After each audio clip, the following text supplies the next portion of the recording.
ஆனால் இதில் விஜய் எங்கேருந்து வராரு? விஜயை போய் ஏ1னும் ஆனந்த வந்துட்டு ஏ1ன்னு சொல்லி அந்த வழக்கிலையும் இதெல்லாம் அவங்க செய்கிறாங்கன்னு சொல்லும்போது, இன்னைக்கு பல திமுக பிரமுகர்கள் கொலை வழக்கிலிருந்து குற்ற வழக்கிலிருந்து அதாவது அவங்க மேலே வழக்கே போட முடியாது அந்த மாதிரி இருக்காங்க, சுற்றிக்கிட்டு இருக்காங்க.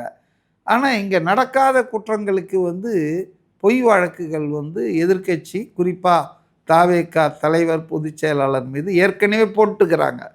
அப்போ இந்த 23 நிபந்தனைகளை மீறினார்கள் என்று சொல்லி நாளைக்கு கேஸ் ஃபைல் பண்ணலாம். அதில் ஒன்றும் அவங்க செய்ய மாட்டாங்கன்னு நான் சொல்ல மாட்டேன்.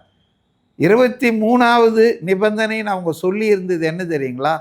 இந்த மேலே சொன்ன 22 நிபந்தனைகளை மீறும் பட்சத்தில் அவருடைய தேர்தல் பிரச்சாரம் பாதியில் நிறுத்தப்படும், தடுக்கப்படும் சொல்கிறாங்க. அதுவே அயோக்கியத்தனம். Police has no right. ஒரு அரசியல் கட்சி தலைவர் உங்கள் விதிகளை நிபந்தனையை மீறிட்டார்னா அவர் மேலே வழக்கு தொடுக்கலாம்.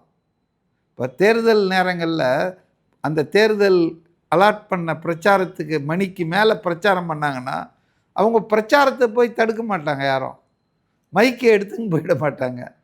மீறி இருக்கீங்க, 10 மணிக்கு மேலே நீங்கள் பேசியிருக்கீங்க 10 நிமிஷம் அப்படின்னு வழக்கு தொடுப்பாங்க. அதுதான் சட்ட ரீதியாக. ஆனால் இங்கே திருச்சி கமிஷனர் ஆஃபீஸில் கொடுத்த அந்த நிபந்தனையில் எவ்வளவு துடுக்குத்தனமாக இருந்ததுன்னா, பாதியிலே நிறுத்துவோன்னா யார் இந்த அத்தாரிட்டியை போலீஸுக்கு கொடுத்தாங்க?